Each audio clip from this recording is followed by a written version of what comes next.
A man stops to help a woman change her flat tire at the side of the road, a simple act of kindness he's done before. But this time, the consequences are anything but ordinary. The next morning, a black SUV arrives, its presence hinting at a chain of events that will change his life forever. Hi everyone, welcome to Tales Unveiled. Today, I'm excited to share a new story with you. Let's get started. Life for Rick was not exactly a bed of roses. From childhood until his old age, Rick had been through so much mentally, emotionally, and maritally. As a child, Rick grew up with toxic and abusive parents who would beat the living daylight out of him and verbally abuse him at the slightest provocation. At age 9, he managed to get away from his biological parents, but he didn't do so well with his foster parents, and this resulted in Rick making a lot of bad decisions in his teenage years.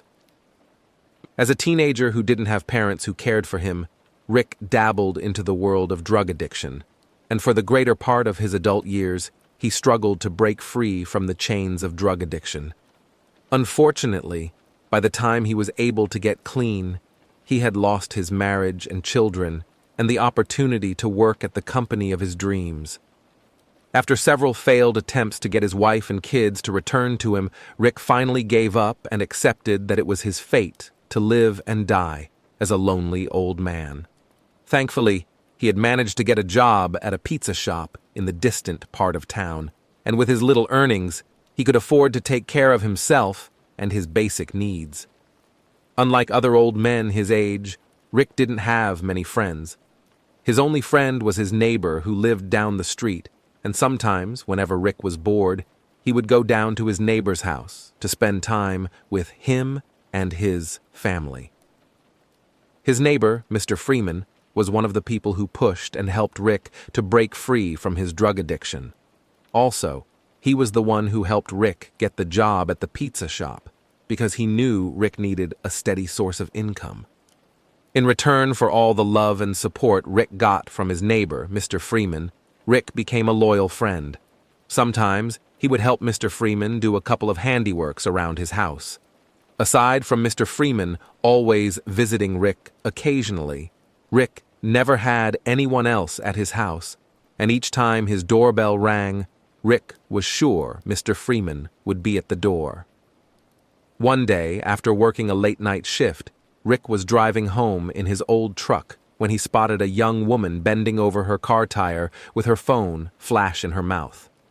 Rick didn't need anyone to tell him what was happening with the woman, because he could tell from a distance.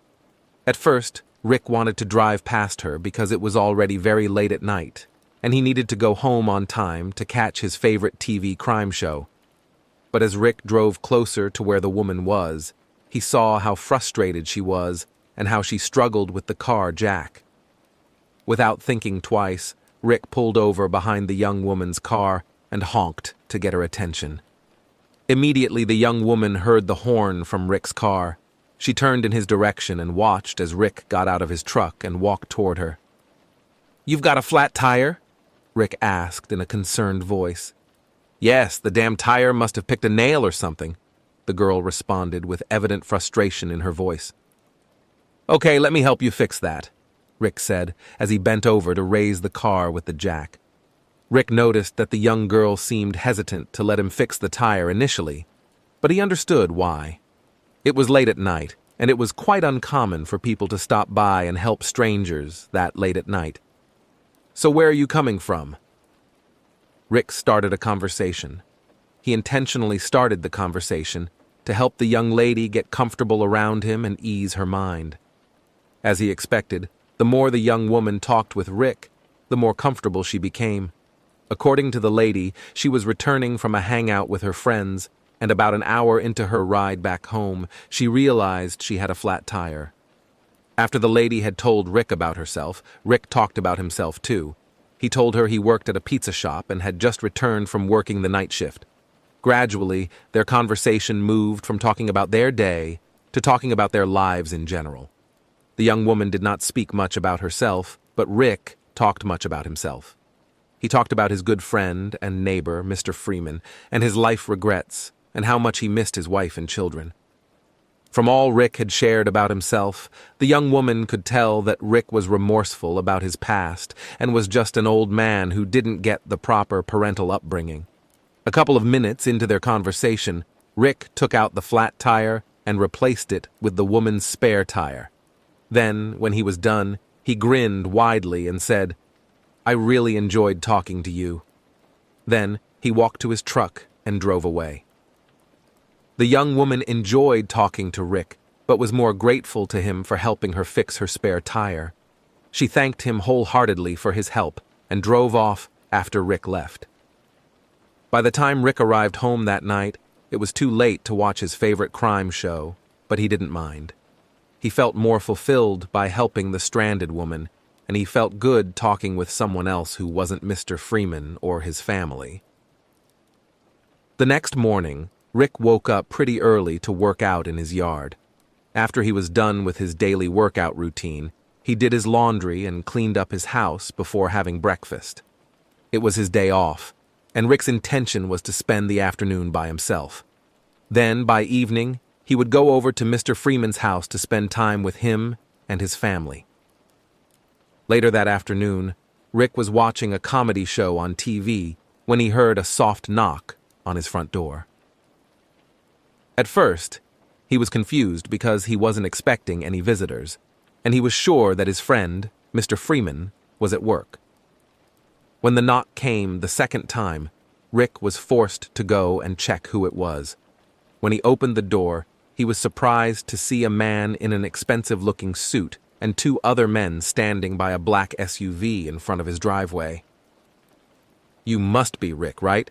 the man in the expensive suit asked. "Yes, I am. How can I help you?" Rick responded. "I'm Mr. Gerald, and I'm here on behalf of my younger sister," the man said. Then he showed Rick a picture of his sister on his phone. "Oh, did she get home safely?" Rick asked. Gerald's younger sister was the young woman Rick had helped change her flat tire the previous night. "Yes, she did, and she couldn't stop talking about the kind-hearted stranger who helped her last night. She also said, 'You reminded her so much of our late father and his stories.' As a matter of fact, she insisted that I come and see you today," Gerald said. "But how did you find me?" Rick asked. "Don't you remember? You told Sarah many things about yourself, including the street you lived in. All we had to do was talk to a few neighbors, and one of them pointed us to your house," Gerald responded. "Oh!" Rick exclaimed, still unsure of what to say next. "Sarah told me to give this to you," Gerald said as he handed Rick a white envelope. By merely touching the envelope, Rick could tell what the content was, and the moment he opened it to be sure of what it was, he tried to push back the envelope to Gerald. "No, I can't accept this. All I did was help a stranded woman," Rick said. "And all she wants is to thank you properly for your kindness. Please don't say no. Sarah will not be happy," Gerald insisted, pushing the envelope back to Rick. Without saying another word, Rick burst into tears and hugged Gerald tightly. "Thank you so much. Words cannot express my gratitude," Rick said as he struggled with tears. "Thank Sarah for me, please. Tell her I really appreciate this act of kindness," Rick said.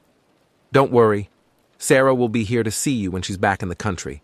She traveled this morning and will be away for a while," Gerald said. "Please come in and let me make you a cup of coffee," Rick said, wanting to appreciate Gerald's kind gesture. "Thank you, Rick, but you don't have to," Gerald said. "One more thing. Sarah told me that it had always been your dream to work at the Golden Leaf Company. Well, I have great news for you. There's an opening at the company, and it comes with 3 months of training. I put in a good word for you, and we'll need your resume," Gerald said, with a broad smile spread across his face. The minute Rick heard that, he burst into tears again, but this time he cried like a baby. His dream life was finally happening, and he could not believe it. To Rick, everything felt too good to be true. But 4 months later, Rick's life transformed in an amazing and unbelievable way. Through the money he received from Sarah and the pay he got from his new job, Rick could afford to move into a better neighborhood. Not only that, but he took his friend Mr. Freeman and his family along with him because they were the only family he had. He couldn't imagine living life without them. From that time, Rick maintained a great relationship with Sarah and Gerald, and the two continued to treat Rick like he was their own father. Most often, when you extend kindness to others, you often find that it comes back to you in unexpected ways, even ways that seem too good to be true. Loved this story? Tap that like button and subscribe to the channel for more. Let us know how this story made you feel with a single word in the comments. While you're at it, check out the video currently on your screen. See you next time.